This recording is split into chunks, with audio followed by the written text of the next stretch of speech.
Shalom saudara-saudara yang terkasih di dalam Kristus. Jumpa lagi pada kesempatan pagi hari ini dalam renungan Light of Revival.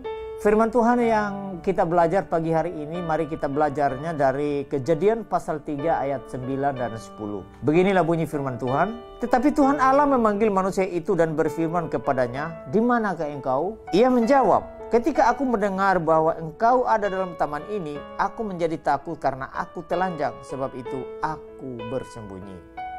Nah, tema kecil yang akan kita belajar pada pagi hari ini adalah Allah mencari manusia. Nah, saudara-saudara yang terkasih di dalam Yesus Kristus, ketika manusia atau Adam dan Hawa melanggar perintah Tuhan Allah atau jatuh ke dalam dosa, mereka lari dari hadapan Allah. Bahkan mereka bersembunyi. Lalu pertanyaannya adalah, mengapa mereka bersembunyi? Di dalam ayat yang ke-10 dari teks kita tadi, Adam menjawab, "Ketika aku mendengar bahwa engkau ada dalam taman ini, aku menjadi takut karena aku telanjang, sebab itu aku bersembunyi." Jadi di sini saudara dengan jelas bahwa Adam menjadi takut karena telanjang. Nah, jadi kesimpulannya adalah Adam bersembunyi karena Adam telanjang. Tetapi saudara, pertanyaan yang lain lagi bahwa apakah sebelum mereka jatuh ke dalam dosa, apakah setelah mereka tidak taat pada perintah Allah mereka berbusana? Tentu juga tidak.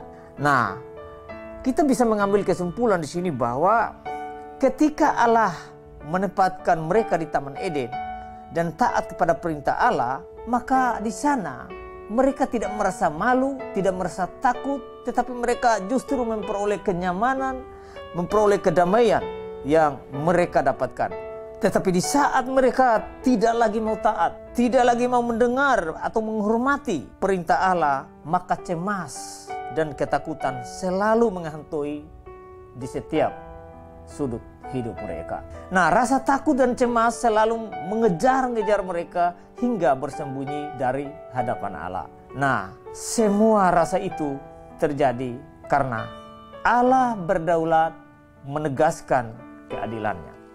Nah, saudara-saudara yang terkasih di dalam Yesus Kristus, Allah yang sama juga selalu mengejar kita, selalu membuat kita menjadi gelisah rasa takut di setiap hidup kita. Jika kita tidak taat, tidak menghormati perintah-perintah Allah, tidak taat pada firman Allah.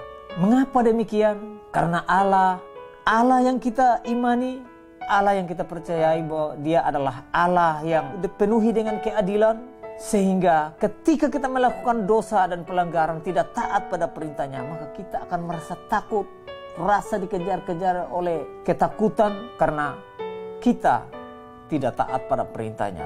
Dan akibat dari rasa takut, akibat dari kecemasan kita, pasti ada hukuman yang akan kita alami. Saudara-saudara, mengapa demikian? Karena Dia adalah Allah yang Maha Adil. Sehingga setiap manusia yang tidak taat kepada perintahnya, setiap manusia yang tidak menghormati Allah, pasti akan menerima hukuman. Tetapi saudara-saudara, Dia bukan hanya Allah yang Maha Adil, bukan Allah yang maha menghukum, tetapi Dia juga Allah yang Maha Kasih.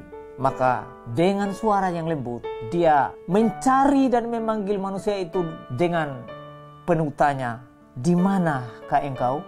Saudara-saudara yang terkasih, Allah yang sama yang telah memanggil Adam dan Hawa dari kejatuhan juga mau memanggil saya dan saudara-saudara untuk datang kepadanya.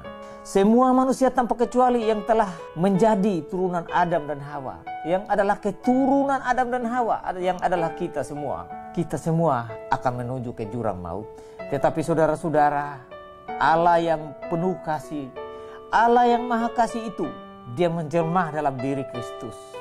Dan Dia mau memanggil saya dan saudara dari segala kejatuhan kita, dari segala ketidaktaatan kita, dari segala kecemasan kita.